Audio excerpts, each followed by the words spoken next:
सभामुख चयनका लागि प्रतिनिधि सभाको बैठक आज बिहान 11 बजे बस्दै कान्तिपुर समाचारमा आज सरकारका न्यूनतम साझा कार्यक्रम कार्यान्वयनका लागि 7 दिनभित्र कार्ययोजना पेश गर्न मन्त्रीहरूलाई प्रधानमन्त्रीको निर्देशन। पोखरामा भएको विमान दुर्घटनाको छानबिन सुरु। अर्थतन्त्रको जोखिम कम गर्न विज्ञको सुझाव। अन्तर्राष्ट्रिय प्रसङ्गमा रुससँगको युद्ध समाधानका लागि वार्ताको अगुवाई गर्न युक्रेनले पठायो चीनलाई पत्र। र खेलकुदमा प्रिमियर लिगमा म्यान्चेस्टर युनाइटेडले क्रिस्टल प्यालेससँग अङ्क बाँड्यो। नमस्कार, अब मुख्य समाचार। प्रतिनिधि सभाको सभामुख चयनका लागि आज निर्वाचन। एमालेबाट घिमिरे र कांग्रेसबाट नेउपाने बीच प्रतिस्पर्धा। नयाँ ध्रुवीकरणको खोजीमा कांग्रेस। मुआब्जा विवादले निर्माणाधीन 900 मेगावाटको अरुण तेस्रो जलविद्युत आयोजना प्रभावित। 2 वर्षमा 4 पटक अवरोध हुँदा 1 अर्बभन्दा बढी नोक्सानी भएको दाबी। सामुदायिक विद्यालयमा शिक्षक अभाव हुन नदिन स्थानीय तहले थाले करारमा नियुक्ति। ललितपुरको गोदावरी नगरपालिकाले खटायो 40 स्वयंसेवक शिक्षक। युक्रेनी राष्ट्रपति जेलेन्स्कीद्वारा चिनिया समकक्षी सी समक्ष वार्ताको प्रस्ताव। रुससँगको युद्धमा चीनले मध्यस्थता गर्न सक्ने विश्लेषण। र इन्टर मिलानलाई लगातार दोस्रो पटक इटालियन सुपर कपको उपाधि। फाइनलमा चिर प्रतिद्वन्दी एसी मिलान 3-0 गोलले पराजित।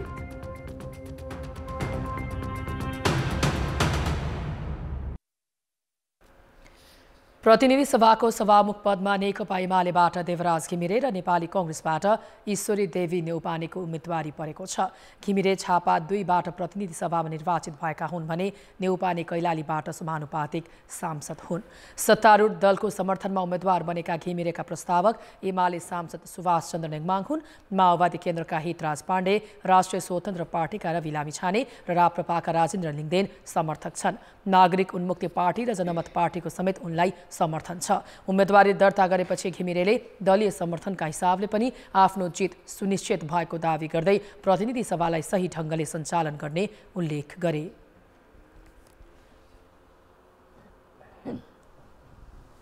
प्रक्रियामा गएर निर्वाचित हुने हो पहिलो योजना। निर्वाचित भइसकेपछि निर्धारित कार्यक्रमको आधारबाट सभालाई उचित ढङ्गबाट सञ्चालन गर्दै अगाडि जाने हो। कांग्रेसको उम्मेद्वार नेउपानेका प्रस्तावक कांग्रेसकै सांसद विश्वप्रकाश शर्मा र समर्थकमा नेकपा एकीकृत समाजवादीका सांसद प्रकाश ज्वाला छन्। कांग्रेस उम्मेद्वारलाई लोकतान्त्रिक समाजवादी पार्टीले पनि सघाएका छन्। सरकारलाई समर्थन गरेको जनता समाजवादी पार्टीले भने कसलाई समर्थन गर्ने भन्नेबारे निर्णय गरिसकेको छैन। मनोनयनपछि नेउपानेले सांसदहरूकै मतले आफू विजयी हुने दावी गरिन्। निर्वाचन भनिसकेपछि एउटा हार्ने एउटा जित्ने पक्कै पनि हुन्छ र निर्वाचनमा जाँदै गर्दा म हार्छु भनेर कोही पनि जाँदैन र मैले पनि यस निर्वाचनलाई म पक्कै पनि जित्छु भन्ने सुनिश्चितता लगाइगएको छु। सभामुखमा उम्मेदवारी दिएको कांग्रेसले आफ्नो प्रस्तावको व्यक्ति नै आगामी राष्ट्रपति बन्ने दावी गरेको छ। महामन्त्री विश्वप्रकाश शर्माले त्यस विषयमा प्रधानमन्त्रीसँग कुरा भइसकेको बताए। प्रमुख प्रतिपक्षको कर्तव्य संसदमा उभिएर सरकारलाई खबरदारी गर्ने पनि हो र संसदको नेतृत्व गर्ने गरी सभामुख हामी बन्न सक्दछौँ अथवा देशको राष्ट्रपति हामी लिएर जान सक्दछौँ भन्ने कुराको अग्रसरता पनि नेपाली कांग्रेस राख्दछ। सभामुख चयनका लागि प्रतिनिधि सभाको बैठक बिहान 11 बजेका लागि बस्दैछ। 2075 जना सांसद रहेको प्रतिनिधि सभामा सभामुखको चुनाव जित्न 138 मत चाहिन्छ। 275 जना सांसद रहेको प्रतिनिधि सभामा सभामुखको चुनाव जित्न 138 मत चाहिन्छ। एमाले 79, माओवादी केन्द्र 32, राष्ट्रिय स्वतन्त्र पार्टी 20 र राप्रपाको 14 गरी सत्ता पक्षको 145 मत छ। 6 सिट भएको जनमत पार्टी, 4 सिट भएको नागरिक उन्मुक्ति पार्टीले पनि सरकारलाई समर्थन गरेका छन् तर भोट दिने टुङ्गो गरेका छैनन्। विपक्षी दलतर्फ कांग्रेसका 89, नेकपा एकीकृत समाजवादीका 10, लोकतान्त्रिक समाजवादी पार्टीका 4 गरी 103 सांसद छन्। कांग्रेसका 1 सांसद निलम्बित छन्। जसपाले निर्णय गर्ने भनेको छ। प्रतिनिधि सभाको सभामुखमा संसदका प्रमुख 2 दलले उम्मेदवारी दिएका छन्। सत्ता पक्षबाट उम्मेदवारी दर्ता गरेका नेकपा एमालेका सांसद देवराज घिमिरे झापा 2बाट निर्वाचित हुन् भने विपक्षी दलको समर्थनमा नेपाली कांग्रेसबाट उम्मेदवार बनेकी नेउपाने कैलालीबाट समानुपातिक सांसद हुन्। नेकपा एमालेको राजनीतिमा अध्यक्ष केपी शर्मा ओलीका विश्वासपात्र मानिने देवराज घिमिरे 2056 सालमा राष्ट्रिय सभाका सदस्य थिए। अहिले उनले झापा 2बाट प्रतिनिधि सभाको निर्वाचन जितेका हुन्। ताप्लेजुङको श्रीजङ्गामा जन्मिएका घिमिरेको राजनीतिक यात्रा 2032 सालबाट सुरु भएको हो। एमालेभित्र अन्तर्विरोध र गुटगत राजनीतिमा सधैँ अध्यक्ष ओलीकै पक्षमा खुल्दै आएका घिमिरेले 2035 सालमा नेपाल कम्युनिस्ट पार्टीको सदस्यता प्राप्त गरेका हुन्। एमालेको 5औं राष्ट्रिय महाधिवेशनबाट केन्द्रीय सदस्य भएका उनी एमाले र माओवादी मिलेर बनेको नेकपामा प्रदेश 1 का अध्यक्ष थिए। एमालेको 10औं महाधिवेशनपछि पार्टीको स्थायी समिति सदस्य बनेका घिमिरेको संसदीय राजनीति 2056 सालमा राष्ट्रिय सभाबाट अघि बढेको हो। तत्कालीन महाकाली सन्धि प्रकरणमा एमालेभित्र तीव्र विवाद हुँदा अध्यक्ष मनमोहन अधिकारी मतदानमा सरेक नभएपछि उनका तर्फबाट भोट हालेर पक्षमा बहुमत पुर्याउने यिनै घिमिरे हुन्। सभामुख पदका अर्का उम्मेद्वार नेपाली कांग्रेसकी ईश्वरादेवी नेउपाने कैलालीबाट समानुपातिक सांसद हुन्। कैलालीको भजनीकी नेउपानेले राजनीतिक यात्रा नेपाल विद्यार्थी सङ्घ र पछि महिला सङ्घ हुँदै अघि बढाएकी हुन्। 2058 सालमा नेपाल विद्यार्थी सङ्घको अधिवेशनबाट केन्द्रीय सदस्य चुनिएकी उनले त्यही कार्यकालमा उपसभापतिको जिम्मेवारी सम्हालिन्। नेपाली कांग्रेसको 12औं, 13औं र 14औं महाधिवेशनबाट निर्वाचित केन्द्रीय सदस्य बनेकी नेउपाने पहिलो संविधान सभामा सदस्य थिइन्। दोस्रो संविधान सभामा नेपाली कांग्रेसको सचेतक बनेकी उनी 2074 सालको निर्वाचनमा प्रतिनिधि सभामा पराजित भइन्। प्रधानमन्त्री पुष्पकमल दाहालले न्यूनतम साझा कार्यक्रम कार्यान्वयनका लागि 7 दिनभित्र कार्ययोजना पेश गर्न मन्त्रीहरूलाई निर्देशन दिएका छन्। सिंहदरबारमा बसेको मन्त्री परिषद बैठकमा दाहालले न्यूनतम साझा कार्यक्रम कार्यान्वयनका लागि 7 दिनभित्र कार्ययोजना बनाउन सबै मन्त्रीहरूलाई निर्देशन दिएका हुन्।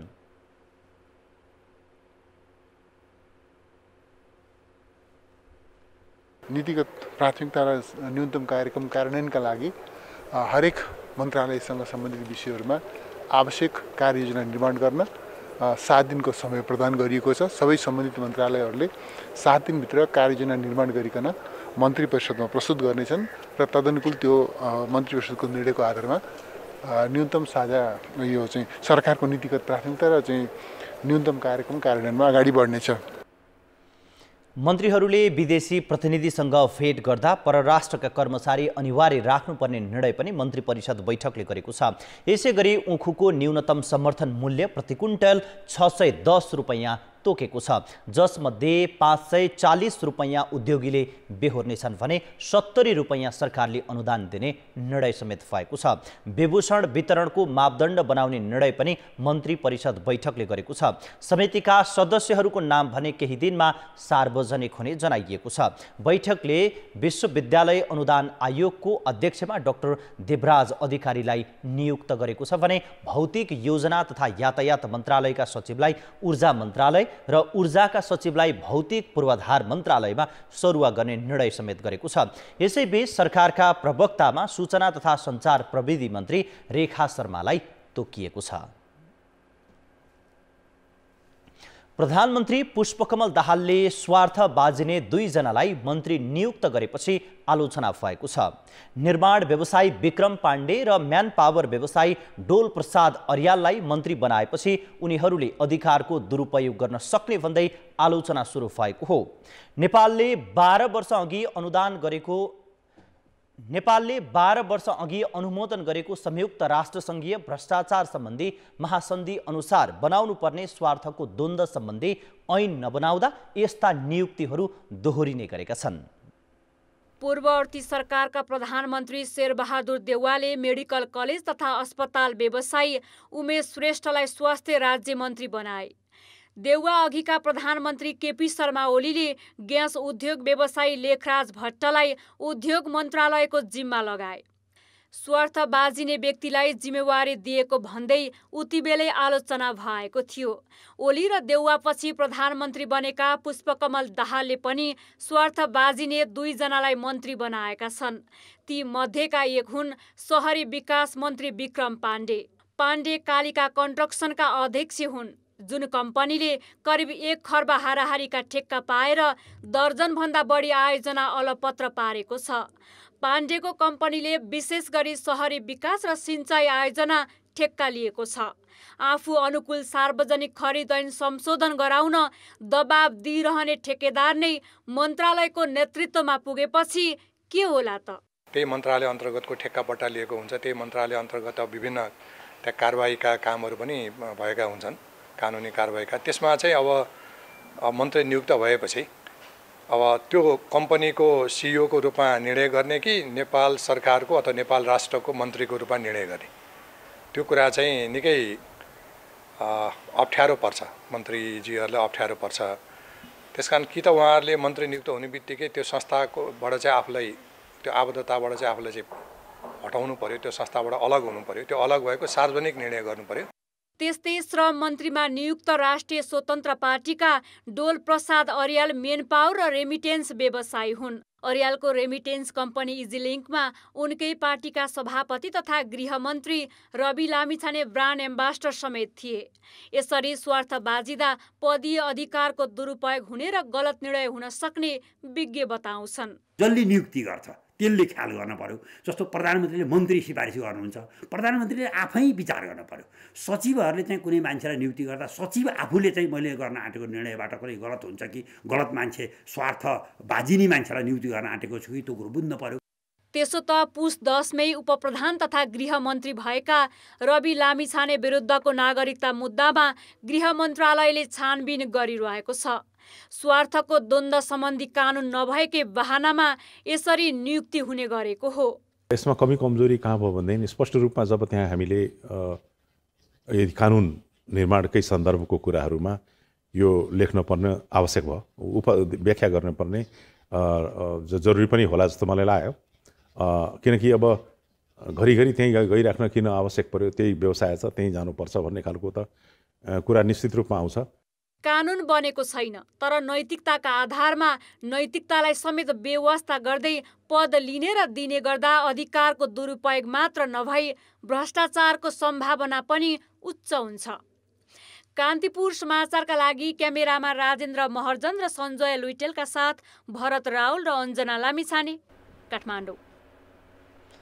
पोखरामा भएको एती एयरलाइन्सको विमान दुर्घटनाबारे अध्ययन गर्न फ्रान्सबाट आएको विज्ञ टोली घटनास्थल पुगेको छ।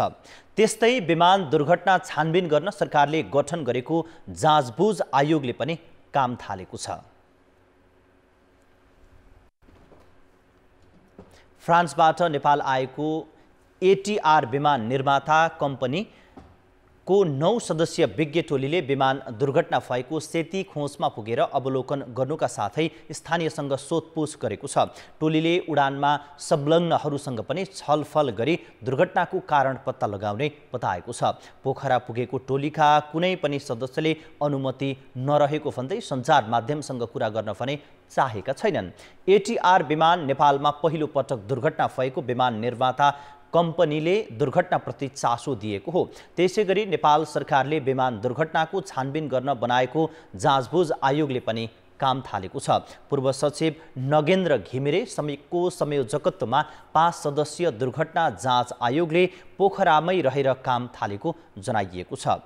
आयोग सदस्यमा हवाई विज्ञका रूपमा नेपाली सेनाका अवकाश प्राप्त उपरथी दीपक प्रसाद बास्तोला र अवकाश प्राप्त क्याप्टेन सुनिल थापा, हवाई मर्मत विज्ञ एकराज जङ थापा र सदस्य सचिवमा संस्कृति पर्यटन तथा नागरिक उड्डयन मन्त्रालयका सहसचिव बुद्धि सागर लामिछाने रहेका छन्।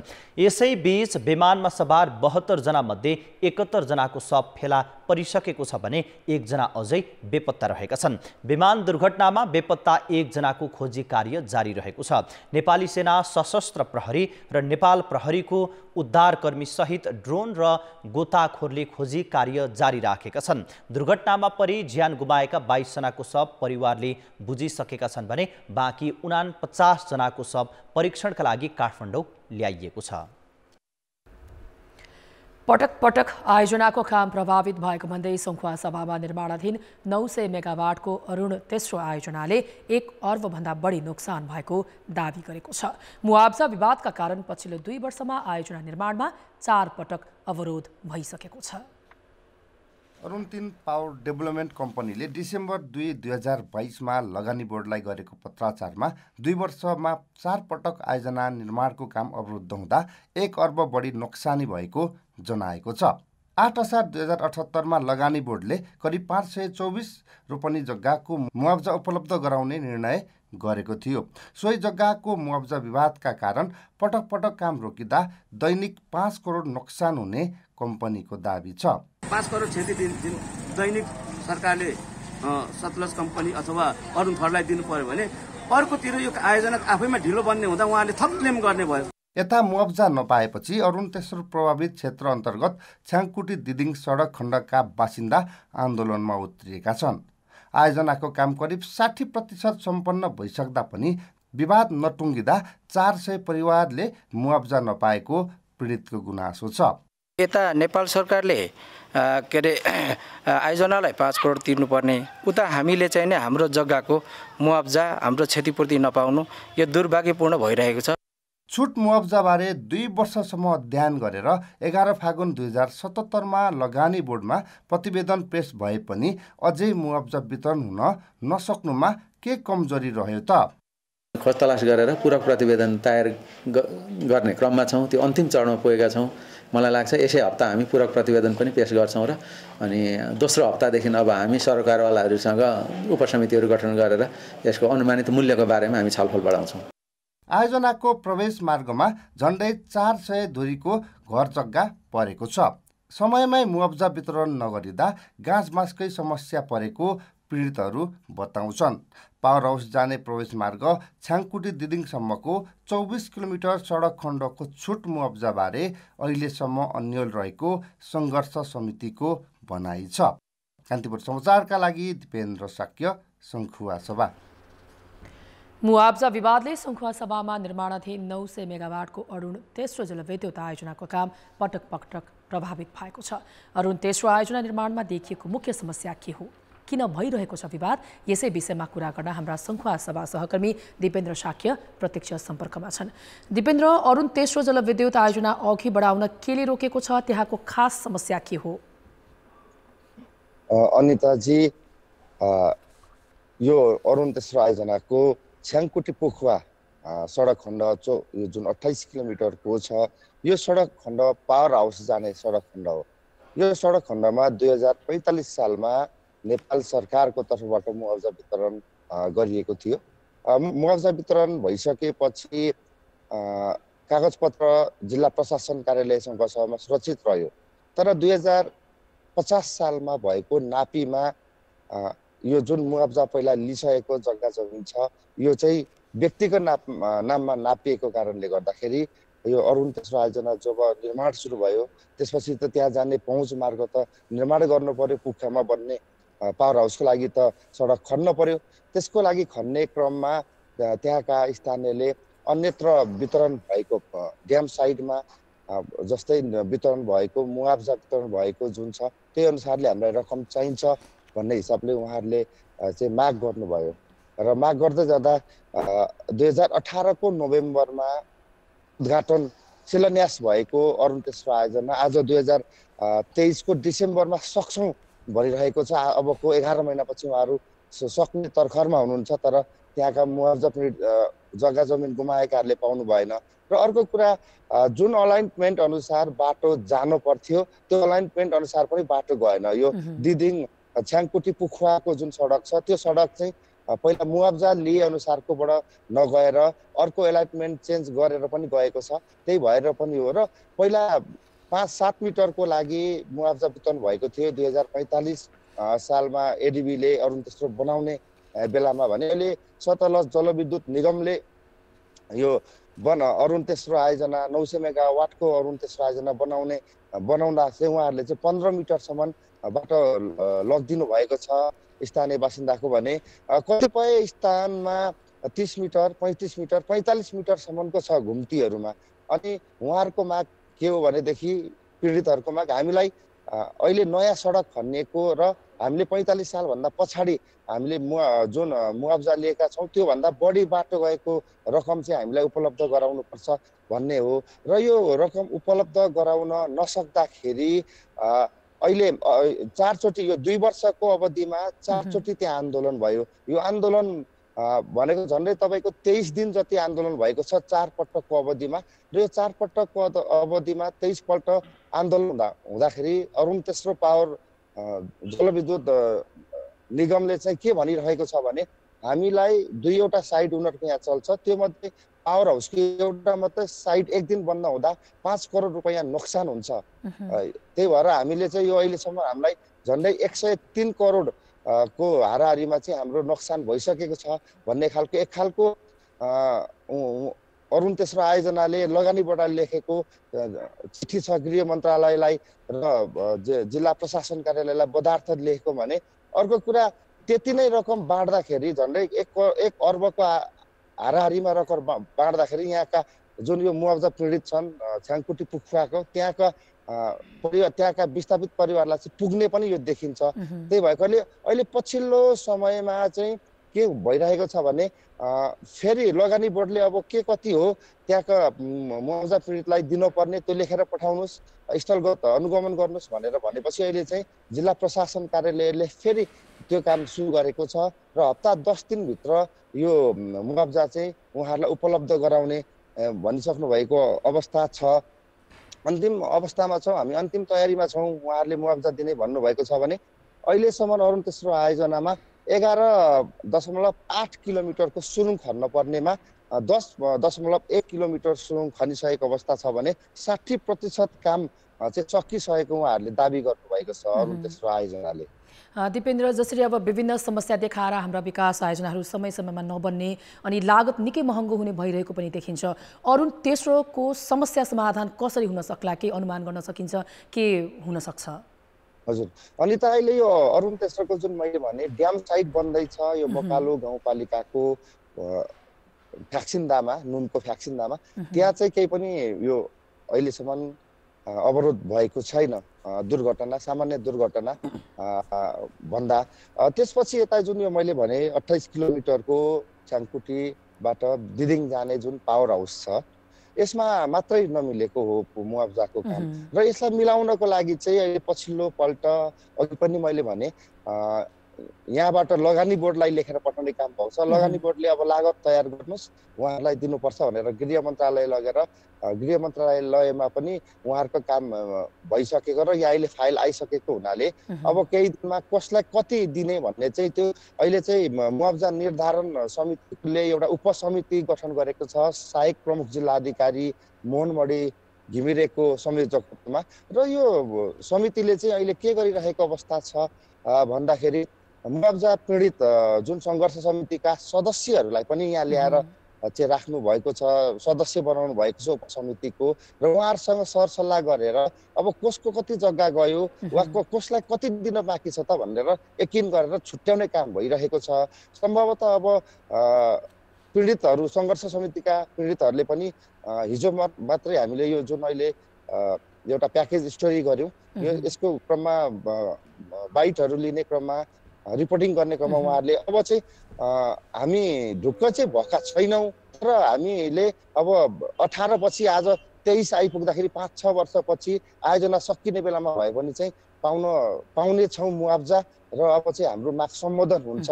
उपसमिति सहायक प्रमुख जिल्ला अधिकारीको संयुक्तमा गठित भएको उपसमितिमा पनि अहिले चाहिँ हामी सदस्य छौँ, हामीले कुरा राख्न पाएका छौँ र छिट्टै समाधान हुन्छ भन्नेमा विश्वस्त छौँ भन्ने हिसाबले पनि उहाँहरूले चाहिँ भनिराख्नु भएको अवस्था छ। अनिता, हस्, धन्यवाद दिपेन्द्र।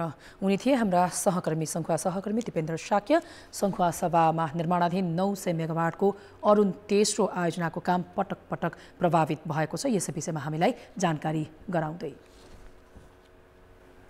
सामुदायिक विद्यालयमा शिक्षक अभाव र गुणस्तर खस्किँदै गएपछि स्थानीय तहले स्वयंसेवक शिक्षक व्यवस्था गर्न थालेका छन्। शिक्षित बेरोजगार समस्या समेत समाधान गर्न भन्दै ललितपुरको गोदावरी नगरपालिकाले करार शिक्षक नियुक्ति गरी बुधबारबाट विद्यालयमा खटाएको हो। ललितपुरको गोदावरी नगरपालिकामा 35वटा सामुदायिक विद्यालय छन्। ती मध्ये 18वटामा शिक्षक अभावका कारण गुणस्तर समेत खस्कन थालेपछि नगरपालिकाले 40 स्वयंसेवक शिक्षक नियुक्ति गरी विद्यालयमा खटाएको छ। सामुदायिक शिक्षा सुधारका लागि नगरपालिकाले 1 करोड रुपियाँ छुट्याएको छ। स्वयंसेवक शिक्षकलाई मासिक 18,000 रुपियाँ उपलब्ध गराइनेछ। स्नातक र स्नातकोत्तर तह गरेकालाई शिक्षक नियुक्ति गरी विज्ञान, गणित र अङ्ग्रेजी विषय पठन पाठन गराउने गरी खटाइएको छ। कि सामुदायिक विद्यालयको शैक्षिक गुणस्तरको लागि हामीले गर्नुपर्ने सेवा, हामीले गर्नुपर्ने कर्तव्य के छन् भन्ने कुरा तपाईँलाई म विशेष अनुरोध गर्न चाहन्छु। मैले तपाईँलाई सिकाउनु पर्ने, किनभने तपाईँलाई अब सेलेक्ट हुनुभएको छ। त्यसकारण हामीले चाहिँ यो क्षेत्रमा सामुदायिक विद्यालयमा को क्षेत्रमा गर्नुपर्ने धेरै कामहरू छन्, तर थोरै मेहनत गरे पुग्छ। शैक्षिक गुणस्तर परीक्षण केन्द्रले गरेको अध्ययनले विद्यार्थीको सिकाइ उपलब्धि र गुणस्तर खस्किँदै गएको देखाएको छ। केही वर्ष यता त एसई परीक्षामा समेत धेरै विद्यार्थी असफल हुन थालेका छन्। स्वयंसेवक शिक्षक व्यवस्थापछि सामुदायिक शिक्षाको गुणस्तरमा टेवा पुग्ने अपेक्षा शिक्षकको छ। टिचरको कारण अथवा प्रशासनको कारण अनि हेर्ने निकायहरूको अनुगमनको कारण अवधारणाको विकास गरेर मात्रै गणित विषय चाहिँ बुझाउनुपर्छ। नबुझिकन त त्यो पक्कै पनि अब दिमागमा लिन सक्दैनन् होइन। त्यसकै आधारमा चाहिँ गर्न सकिन्छ भन्ने मलाई विश्वास लाग्छ। प्र्याक्टिकलहरू गर्नेदेखि बाहिर अवलोकनदेखि गर्ने गएर अथवा प्रदर्शन गराएर पनि सिकाउन सक्छु। नयाँ विधि अपनाएर भनौँ या पुरानै विधिमा पनि नयाँ प्रविधि युज गरेर पनि सिकाउन सक्छु। शिक्षा मन्त्रालय शिक्षा तथा मानव स्रोत विकास केन्द्रका अनुसार 1600 निमावि तथा 1650 माविमा विज्ञान, अङ्ग्रेजी र गणित शिक्षकको दरबन्दी नै छैन। माध्यमिकमा 25,000 र निमाविमा 24,000 शिक्षक अभाव भए पनि सङ्घीय सरकारले परिपूर्ति गर्न नसकिरहेका बेला स्थानीय तहको स्वयंसेवक शिक्षक व्यवस्थापनले शिक्षा सुधारमा केही हदसम्म भए पनि टेवा पुग्ने शिक्षाका अधिकारीको भनाइ छ। अहिले विद्यार्थीहरूको सिकाइ उपलब्धि कमजोर देखिएको विभिन्न अध्ययनहरूले देखिएको छ। अब त्यहाँ चाहिँ यसरी स्वयंसेवक शिक्षक अथवा स्थानीय तह व्यवस्था गरिएका अन्य शिक्षकहरू सहयोगीहरूको माध्यमबाट चाहिँ पठन पाठन गर्न सकियो। यसले पक्कै पनि विद्यार्थीहरूको शिक्षण सिकाइमा खास गरी जुन अङ्ग्रेजी, गणित र विज्ञान विषयको सिकाइमा चाहिँ मद्दत पुग्छ भन्ने हामीलाई लाग्छ। त्यसो त 3 वर्ष अघि नै सरकारले विज्ञान, गणित र अङ्ग्रेजी विषयको शिक्षकको अभावलाई मध्यनजर गरी स्वयंसेवक शिक्षक व्यवस्था गर्ने घोषणा गरेको थियो, तर अहिलेसम्म कार्यान्वयन हुन सकेको छैन। शिक्षा सुधार र शैक्षिक बेरोजगारी कम गर्न स्थानीय र प्रदेश सरकारले पनि स्वयंसेवक शिक्षक व्यवस्थापन गर्न आवश्यक छ। कान्तिपुर समाचारका लागि क्यामेरामा सञ्जय लुइटेलका साथ नारायण किलम्बु, काठमाडौँ। स्वास्थ्य मन्त्रालयको नेतृत्व लिएका मन्त्रीहरूले पदभार सम्हाल्दै गर्दा कोही पनि नागरिक स्वास्थ्य सेवाबाट वञ्चित हुनु नपर्ने गरी काम गर्ने प्रतिबद्धता जनाए। तर नेपालमा सहज रूपमा स्वास्थ्य सेवा पाउने अवस्था छैन। यस्तोमा स्वास्थ्यको नयाँ नेतृत्वले विगतका योजना कार्यान्वयन मात्रामा ध्यान दिने हो भने पनि धेरै समस्या समाधान हुने विज्ञको भनाइ छ। संविधानले नागरिकलाई स्वास्थ्य सेवामा समान पहुँचको व्यवस्था गरेको त छ, तर नागरिकले सहज रूपमा सेवा नपाउने दशकौंदेखिका समस्या उस्तै छन्। निजी स्वास्थ्य संस्था महँगो हुँदा सामान्य नागरिकको पहुँचबाट टाढा छ भने सरकारी संस्थामा सेवा पाउन लामो समय पालो पर्खनु पर्ने, उपकरण तथा चिकित्सक अभाव जस्ता समस्या विकराल छन्। उहाँ उपचार गरेर मेडिकलतिर गर्दाखेरि भएन। गरौँ भन्ने कुरो, बेच्यौँ भन्ने कुरो, कमाउँ भन्ने कुरो, कसैको मागौँ भन्ने कुरो केही उपाय नभएर हामीलाई यसो बताइदिनुहुन्छ कि भन्ने आशाले आएको हो। हामीले पढे बेलामा खोइ भएको, हामीले कति गऱ्यौँ, बिन्ती जोड्यौँ, हामीसँग 1 रुपियाँ पैसा नभएर हस्पिटल गएर पैसा निकाल्यौँ। हामीले दिललाई निकाल्नु 1 रुपैयाँ पैसा नहुँदा 30,000 लाग्छ एउटा रगत टेस्ट गरेको यहाँको रगत टेस्ट गरे 30,000 लाग्छ भन्नुभयो पैसा नभएर निकाल्यौँ हामीले दिललाई अहिले अपाङ्गको दिदी केही गर्न सक्नुहुन्न स्वास्थ्य क्षेत्रमा जनशक्ति पूर्वाधार लगायत स्रोत साधनको कमी तथा उपचार सेवामा नागरिकले पाएको दुःखका बारेमा आफूहरू जानकार रहेको मन्त्रीहरूको भनाइ छ। अब उपचारमा कसैले पनि समस्या झेल्नु नपर्ने गरी देखिने काम हुने स्वास्थ्य मन्त्री पदम गिरीले बताए। सरकारी अस्पतालहरूमा उपचार नपाएर मान्छेहरू बाध्य भएर बाहिर प्राइभेट हस्पिटलतिर जानुपर्ने र धेरै ठुलो धनराशि खर्च गर्नुपर्ने यस्तो खालको परिस्थिति पनि छ। त्यसकारण यो समग्र अवस्थालाई हामीले हेरेर वास्तवमा कहाँनिर चाहिँ हामीले नीतिगत सुधार गर्नुपर्ने हो, कहाँ संरचनागत सुधार गर्नुपर्ने हो हैन, त्यसमा हामीले एकदमै अध्ययन गरेर थप हामी अध्ययनमा पनि छौँ गरेर हामीले यसको उचित एउटा निष्कर्षका साथ हामी अगाडि बढ्छौँ र खासमा हाम्रो उद्देश्य यही हुनेछ कि सबै नेपाली नागरिकहरूले गुणस्तरीय स्वास्थ्य सेवा प्राप्त गर्ने कुराको सुनिश्चित गर्नका लागि जस्तो सुकै काम गर्नुपर्ने भए पनि इमानदारीका साथ हाम्रो तर्फबाट काम हुन्छ। विज्ञहरू भने स्वास्थ्य क्षेत्रमा देखिएका समस्या समाधानका लागि योजनाहरू बने पनि कागजमा मात्रै सीमित रहेको बताउँछन्। भएकै योजना कार्यान्वयन गर्ने हो भने पनि धेरै समस्या समाधान हुने उनीहरूको दाबी छ। आधारभूत स्वास्थ्य केन्द्रदेखि लिएर वीर अस्पताल जस्तो ठुलो अस्पतालमा चाहिँ के सेवा दिने, कस्तो स्वास्थ्य कर्मीले दिने, के इन्भेस्टिगेसनहरू गर्ने, कस्तो ट्रिटमेन्ट गर्ने, यो सबै तयार छ अलरेडी।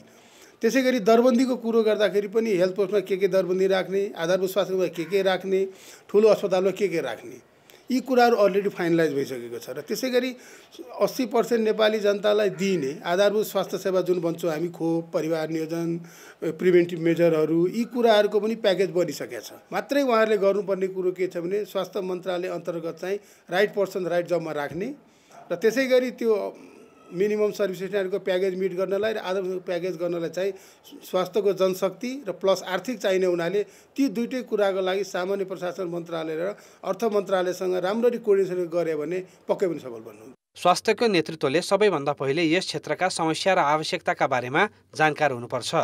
विगतका योजना किन कार्यान्वयन हुन सकेनन्, सम्भावना के छन् भन्ने पहिल्याउन जरुरी छ। कान्तिपुर समाचारका लागि क्यामेरामा मुरारी घिमिरे र रूपक कोइरालाका साथ कृपाल गौतम, काठमाडौँ।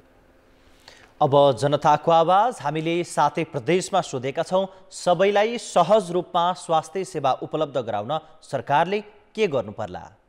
जनताको आवाज। डाक्टरहरू राम्रो चाहियो, औषधि मूल्य राम्रो चाहियो, डाक्टर राम्रो ल्याउनुपर्छ, स्वास्थ्यलाई राज्यको स्वामित्वमा ल्याएर सञ्चालन गर्नुपर्छ, यहाँबाट बाहिर बिरामीहरू जानु नपरोस्, आयुर्वेदिक उपचार प्रणालीलाई पनि व्यवस्थित गर्नुपर्छ, डाक्टर 24 घण्टा अस्पतालमा हुनु पर्यो, सरकारले निशुल्क उपचार सेवामा पनि लगानी गर्नु पर्यो हैन, स्वास्थ्य क्षेत्रका कर्मचारीहरूलाई सुधार्नुपर्छ, वृद्धावृद्ध अपाङ्गहरूलाई घर घरमै गएर पनि सेवा दिनु पर्यो, दरबन्दी अनुसारको चाहिँ कर्मचारीहरू हुनु पर्यो, सरकारी अस्पताल राम्रो बनाइदिनु पर्यो, मेडिसिन दबाईहरू चाहिँ बाहिर किन्नु नपरोस्, यसमा चाहिँ सरकारले पनि अलिकति ध्यान दिनुपर्छ, दिनुपर्ने सुविधाहरू चाहिँ सरल ढङ्गले चाहिँ उचित ढङ्गले दिनुपर्छ, स्वास्थ्य बिमालाई राम्रो बनाउनु पर्यो, सर्वसुलभ तरिकाले औषधिहरू पनि पाउने गरी सरकारले व्यवस्था गरिदिनु पर्छ, चेक जाँच पनि राम्रो गर्नुपर्छ, राम्रोभन्दा राम्रो डाक्टरहरू हाम्रो सरकारी अस्पतालमा उपलब्ध गराइदिनु पर्यो, दक्ष डाक्टरको परिपूर्ति गर्नु पर्यो, सेवा सुविधा दिनु पर्यो, त गरिबलाई राम्रो हुन्थ्यो, औजार उपकरण सहितको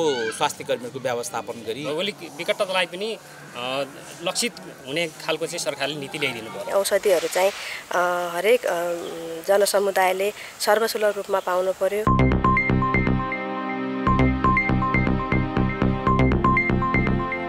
अर्थ र विकास। वाणिज्य ब्याङ्कहरूले अब निक्षेपको ब्याज त्रैमासिक रूपमा मात्रै भुक्तानी गर्ने भएका छन्।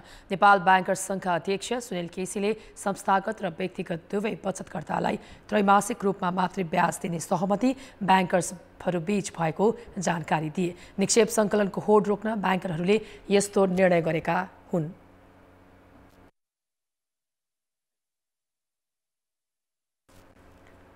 अहिलेसम्म ब्याङ्करहरूले संस्थागत निक्षेपकर्ता र केही ठूला व्यक्तिगत निक्षेपकर्तालाई दैनिक र मासिक रूपमा पनि ब्याज दिँदै आएका थिए। त्यसलाई नियन्त्रण गर्न निक्षेपमा त्रैमासिक रूपमा मात्र ब्याज दिने निर्णय सङ्घले गरेको हो। नेपाल राष्ट्र ब्याङ्कले अनिवार्य नगद मौजदात र कर्जा निक्षेप अनुपात कायम नगरेका विकास ब्याङ्क र वित्तीय संस्थालाई कारवाही गरेको छ।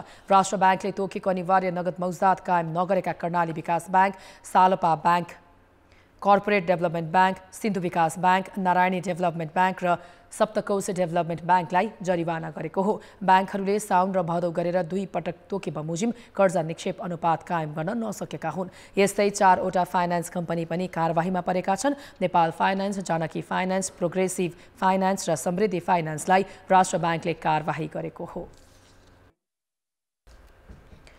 यसपटक असोज महिनादेखि पानी परेको छैन। माघको पहिलो सातासम्म वर्षा नहुँदा पहाडी क्षेत्र सुक्खा देखिएका छन् भने उच्च पहाड र हिमालमा हिउँ परेको छैन। पानी नपरेका कारण हिउँदे खेती प्रभावित भएको छ। हिमाली क्षेत्रका बासिन्दा कहिले हिउँ पर्छ र पर्यटक आउलान् भनेर पर्खिरहेका छन्। गत वर्ष यो बेलासम्म 4 पटक पानी परिसकेको थियो, जसले खेतबारीमा आलु, गहुँ र जौ लहलह देखिन्थ्यो। हिमालतिर हिउँमा रम्नेहरूको लर्को पनि। तर यो वर्ष माघ पहिलो साता बित्न लाग्दासम्म पहाडमा पानी परेको छैन। जलवायु परिवर्तनको असरका कारण यसपालि हिउँदमा वर्षा र हिउँ पर्न ढिलाइ भएको हो, जसका कारण पहाडी क्षेत्रमा लगाएको गहुँमा किसानले पानी लगाउन पाएका छैनन् भने उच्च पहाडी र हिमाली क्षेत्रमा आलु रोप्न पनि पाएका छैनन्। पानी नपर्दामा मलाई अब के अरे उब्जनी भएन, सबै गाह्रो भयो, खानखुन गर्नुलाई गाह्रो भयो, दोहोऱ्याएर लाउनु पर्यो, त्यो दोहोऱ्याएर नि भएन। पानी नपर्दा कार्तिक मङ्सिरमा रोपिएका आलु र गहुँ बाली हुर्किन पाएको छैन।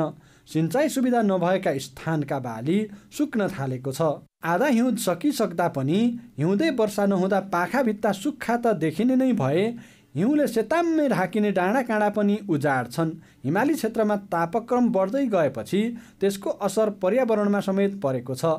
पानी नपरेको कारणले चाहिँ उच्च पहाडी भेगतिर हिमालतिर पनि हिमपात भएको छैन। त्यस कारणले चाहिँ बाहिरी पर्यटनदेखि आन्तरिक पर्यटनहरू पनि आउने वर्नेदेखि लिएर घुम्ने कुराहरूमा चाहिँ एकदमै धेरै कम भएको छ। नदीहरूमा पनि पानीको बहाव घट्दै गएको छ।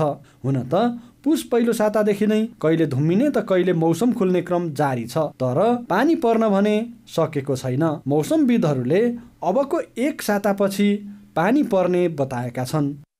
26 जनवरीदेखि नेपालको पश्चिम क्षेत्रबाट यो वेस्टर्न डिस्टर्बेन्स सिस्टम जो छ आउँदैछ र 26 तारिकको करिब पानी पर्छ होला।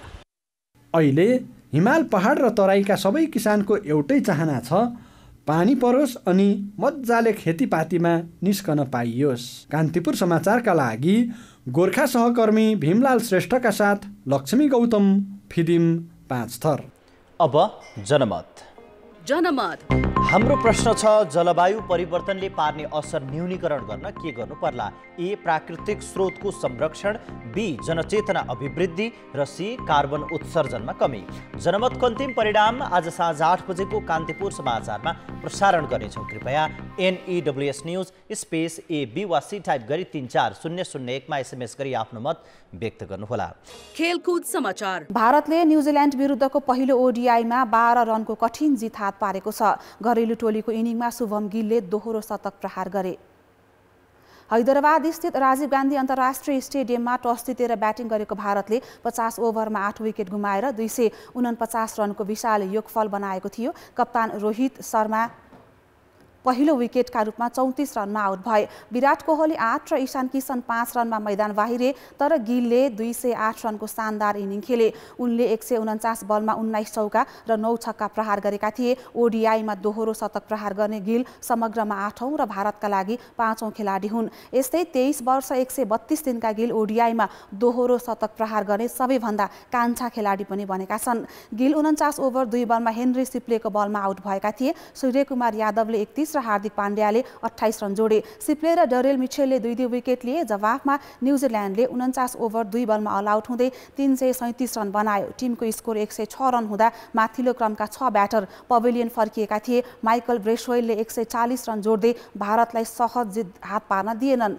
78 बलको सामना गरेका उनले 12 चौका र 10 छक्का हिर्काएका थिए। मोहम्मद सिराजले 4 विकेट लिए। भारतले 3 खेलको सिरिजमा 1-0 को अग्रता बनाएको छ। दोस्रो ODI शनिबार जयपुरमा हुनेछ। खेलकुद समाचार अहिलेलाई यति नै। कान्तिपुर समाचार अहिलेलाई सकियो। यसपछि गुड मर्निङ नेपाल हेर्न सक्नुहुनेछ। कान्तिपुर टेलिभिजन हेर्दै गर्नुहोला। नमस्कार।